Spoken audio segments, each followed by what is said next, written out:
Hello my friends and welcome to this video where I'm going to show you some highlights from my round in the expert division.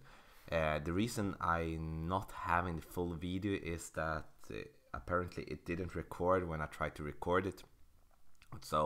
But I played this round today because I was not able to stream it. So I'm going to show you some of the highlights and give you some pointers on how to play here in the expert division. As you know, you play from the second tee every time, and the wind is way different when it comes to the other divisions, especially when it comes to masters. So we're going to go with the first hole here. I'm going to show on hole number 1 the drive, and here I did choose to go with a snow globe ball and go with max topspin. I aim just on the right side of the bunker there and did max curl on my extra mile level 8.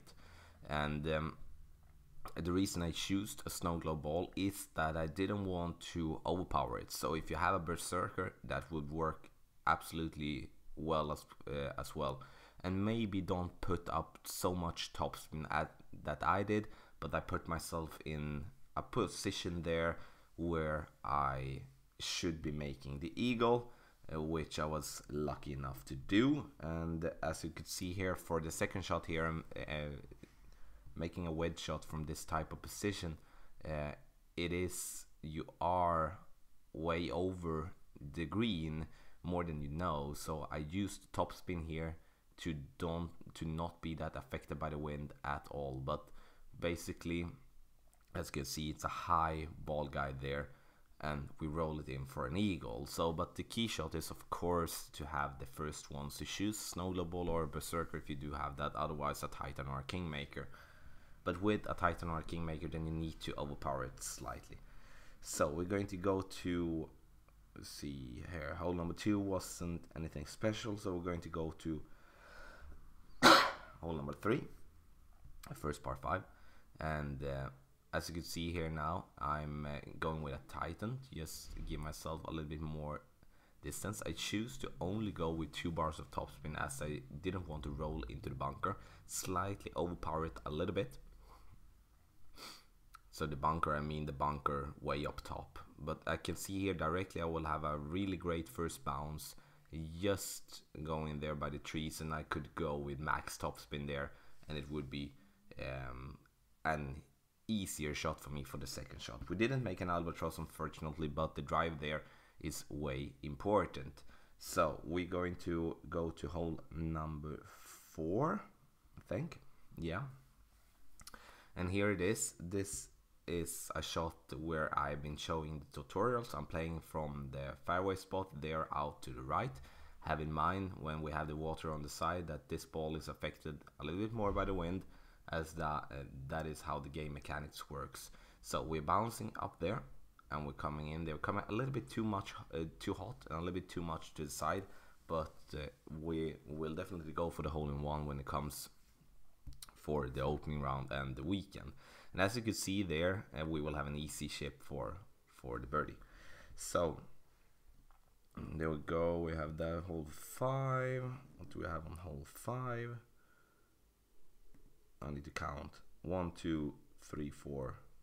Okay, yeah. Hole 5, par 5 again, and here from second tee with this type of wind, it gets kind of easy, to be honest. You don't have to overpower anything. Use a kingmaker or a titan.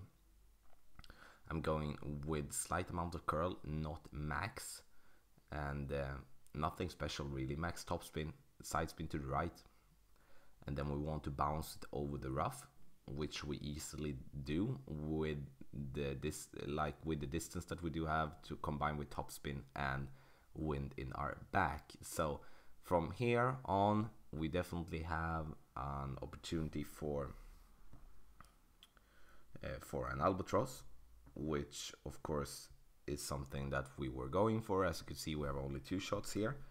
Either our opponent or we did make an albatross, but I'm going with the Goliath here. I know Other people go with different long irons, but I go with 3 bars of max backspin and 3 bars of side spin to right. We are not close. We came too much to the left side, and it was our opponent that made an eagle. So hole number 5, but we make an eagle. So we have so far we have eagle 1, birdie 2, eagle 3, birdie 4, eagle 5. So we're going to not going to see hole number 6 because that wasn't something special. 6, 7 is interesting one actually, because you can actually play this one in a different way than I've been showing in the tutorials, and I'm showing there, and I'm going actually into the rough using 3.5 bar of topspin combined with max side spin to the right, slightly curl against the wind. I hit the grate on the left side, which is not the ideal, but we roll up there, and we will roll and make an easy birdie. The grate to the left wasn't good, and I think we were a little bit too optimistic with our adjustment as well, but that is definitely a way I'm going to play the hole in the opening round, because I feel that is way easier to get there than relying on the bounce on the fairway there. So okay, we have 8 and 9, and I think we're going to I'm going to show definitely the shot of the round, and okay now. Oh, sorry, no, that was on another master account. So not the shot of the round, definitely not. But as you can see here, we're going max overpower, going on side. We're having headwind. I forget it was on my second account in Masters. I did make a really good shot and made green, or close to green here on this one. But with headwind here, it definitely limits the amount of eagles that are going to be made.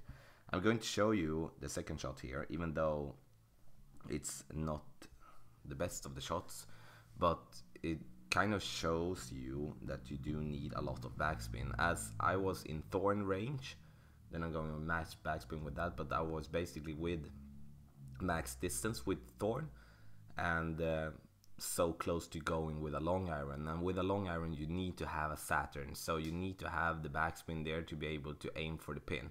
We were too much to the left, way too much to the left with a thorn. Hole number 9, going to go with the first shot. Now we're going to go with an approach that not maybe everyone is doing. I'm going to go over to the next fairway patch amongst the big bunker there, and I'm going with max side spin combined with the half a bar of topspin, and then I almost max overpower it. I did not go max, but this is important to not hit the ball great or like way great or good on the right side. So we bounce over with a half bar of topspin. We could absolutely go without topspin, but we put ourselves up there very nicely for the second shot. So I'm going to show the second shot as well, which is it's tougher than it looks, because the fairway is very irregular, and we're going to just put ourselves here on the green. We're not going to try to go for the albatross. I don't think it's necessary in the end. Of course, if we come in a situation where we need an albatross for the win, we will go for it in the weekend, but otherwise it's just I'm putting myself up there. We will fall down to the right and we'll have an easy eagle putt there. So nothing special except for hole 1, but I do see hole 1 as a must eagle when it comes to the tournament. Otherwise par 5s were solid, and we want to ask a little bit more about the other par 4s. So here is the scorecard. Minus 13 gives something to build on in the opening round. I do see definitely somewhere between minus 26 and minus 30 as a win in expert. So my friends, please make a comment in the comment section below. Have you been playing expert, or which division did you play and how did it go? And I will be back tomorrow for stream in Masters. Have a great evening and happy stroking.